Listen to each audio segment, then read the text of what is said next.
Ya, Anda memiliki 100% kepemilikan hak cipta atas file audio tersebut dan dapat menggunakannya untuk tujuan apapun, termasuk penggunaan komersial, selama mematuhi undang-undang setempat. Keluar dari taksi, dia melangkah masuk ke dalam toko. Saat melihat seorang pelanggan masuk, dua pramuniaga berdiri untuk menyambutnya. Namun, ketika mereka menyadari pakaian Arif yang terlihat santai dan tak bermerek, salah satu dari mereka menghentikan kawannya yang lain. Nada suaranya menghina saat dia berkata, "Orang itu mungkin ada di sini untuk mendapatkan wifi gratis atau mencoba tampil keren dengan mengambil foto bersama mobil. Mari kita abaikan saja dia." Wanita lainnya setuju, jadi mereka berdua kembali ke tempat duduk masing-masing. Dengan cuaca yang sangat panas akhir-akhir ini, banyak orang memasuki toko untuk membeli AC dan wifi. Beberapa bahkan lebih keterlaluan karena mereka bahkan duduk di dalam mobil pajangan dan menolak bergerak sampai petugas keamanan datang untuk mengusir mereka.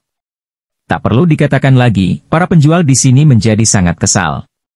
Saat dia mengenakan pakaian sederhana, mereka mengira Arif adalah orang seperti dalam pikiran mereka. Meski diabaikan, Arif tak ambil hati dan langsung menuju area pajangan mobil. Kali ini, dia ingin mendapatkan RS. Dia tidak perlu khawatir Henny akan menginterogasinya lagi. Sejak dia selingkuh secara emosional, pola pikirnya telah berubah total. Sikap Henny terhadapnya tidak lagi berarti baginya. Sungguh ironis dan menggelikan bahwa pria yang diselingkuhinya adalah dirinya sendiri dengan identitasnya yang lain. Ini model R8 yang paling eksklusif ya? Berapa harganya? Dia berbalik untuk bertanya kepada pramuniaga. Salah satu dari mereka menatapnya seolah dia idiot ketika dia membentak. "Tidakkah kamu melihat harganya di sana? 2,29 juta dolar. Apakah kamu buta atau apa?" Harganya tertulis jelas di depan mobil, namun dia tetap bertanya. "Jika dia tidak ada di sini untuk mendapatkan AC gratis, saya akan berlutut untuk menjilat sepatunya." Arif berkedip karena terkejut. Sejujurnya dia belum pernah melihat harganya sebelumnya. 2,29 juta untuk model eksklusif. Kedengarannya memang begitu. Bisakah kamu membelinya? Jangan mengotori atau menggores mobil pajangan kami dengan tangan kotor Anda. Kamu tidak akan mampu membayarnya meskipun kamu menjual ginjalmu. Salah satu pramuniaga mencibir dengan dingin. Sebelum dia bisa mengatakan apapun, pramuniaga lainnya juga berbicara dengan nada menghina. "Sudah cukup. Berhenti berpura-pura. Melihat cara Anda berpakaian, Anda mungkin bahkan tidak mampu membeli skuter listrik, apalagi R8. Bermimpilah." Pramuniaga pertama menambahkan sambil mendengus, "Saya sarankan Anda pergi sekarang juga sebelum kami memanggil petugas keamanan. Anda tidak ingin hal itu terjadi." Arif mengerutkan kening. Dia benar-benar bertanya-tanya mengapa semua tenaga penjualan ini begitu meremehkan orang lain. Apakah kejadian terakhir kali masih belum memberi mereka pelajaran? Sambil mengejek, Arif menjawab, "Bagaimana Anda tahu saya mampu atau tidak mampu membelinya? Kamu peramal ya? Cih. Jika Anda bisa membelinya, aku akan berlutut dan menjilat sepatumu." Pramuniaga pertama mendengus sambil meliriknya dengan pandangan mencemooh. Jika seorang pecundang yang bangkrut seperti pria sebelum dia bisa membeli mobil mewah itu, dia tidak akan ragu untuk melakukan apa yang dia katakan. Bibirnya menyeringai sebelum dia mengeluarkan ponselnya untuk menelepon Lux. "Tuan Suryadi." Jawaban Arif singkat dan langsung pada intinya, "Saya sedang berada di pajangan R8, saya ingin membeli mobil. Datanglah kemari." Ya, segera. Aku akan sampai di sana dalam 2 menit. Senang karena Arif ada di sini untuk membeli mobil dan tidak memaksanya memberikan mobil lain. Lux menutup telepon dan bergegas keluar. Akibat pandemi ini, penjualan menjadi sangat buruk karena masyarakat kurang mampu dan tidak mau membeli mobil. Sudah berbulan-bulan mereka tidak menjual mobil mewah seperti R8. Apakah mengherankan jika dia sangat senang dengan prospek Arif datang untuk membelinya? Masih berpura-pura, bukan? Tunggu saja sampai penjaga keamanan datang. Saya ingin melihat apa yang akan Anda lakukan nanti. Pramuniaga itu mendengus dengan jijik. Arif tidak pantas menerima balasan darinya. Dia menyimpan teleponnya dan menunggu Lux tiba. Dalam waktu kurang dari 2 menit, Lux bergegas. "Tuan Anton, kamu tiba tepat pada waktunya."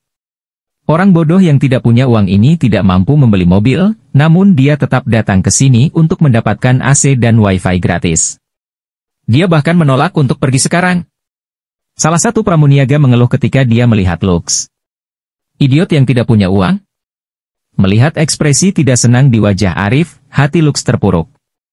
Dia mengangkat tangannya untuk memberikan tamparan keras pada wanita itu saat itu juga. Idiot yang tidak punya uang, mukamu. Sunny Summers, aku memberimu pemberitahuan resmi sekarang. Anda dipecat. Selesaikan gaji Anda dengan Departemen Keuangan dan keluarlah. Lux meraung. Stafnya yang bodoh telah menyebabkan dia meremehkan Arif.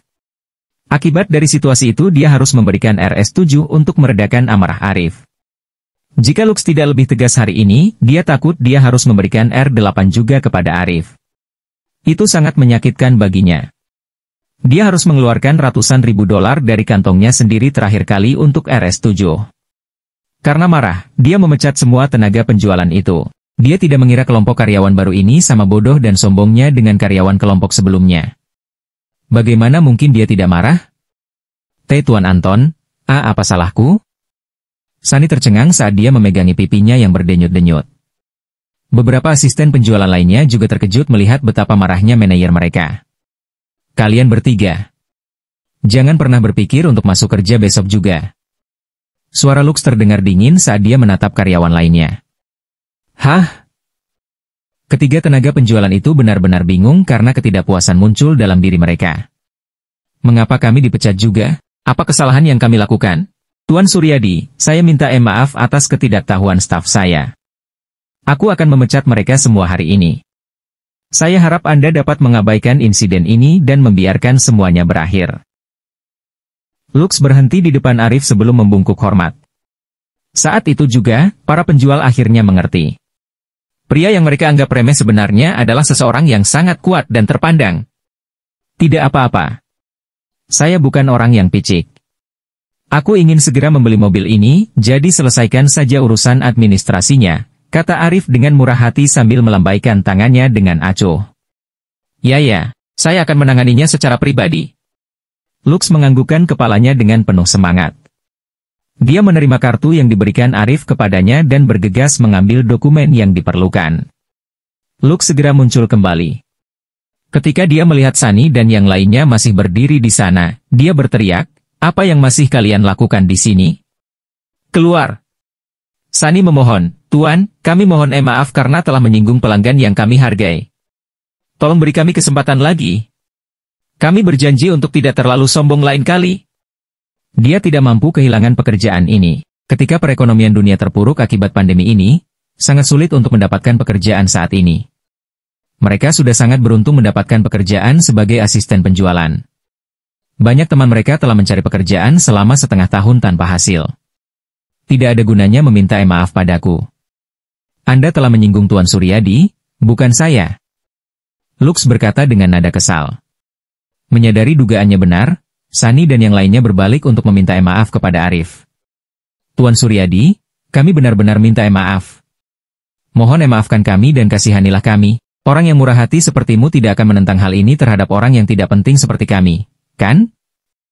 Jika mereka membungkuk lebih rendah lagi, hidung mereka akan menyentuh lutut.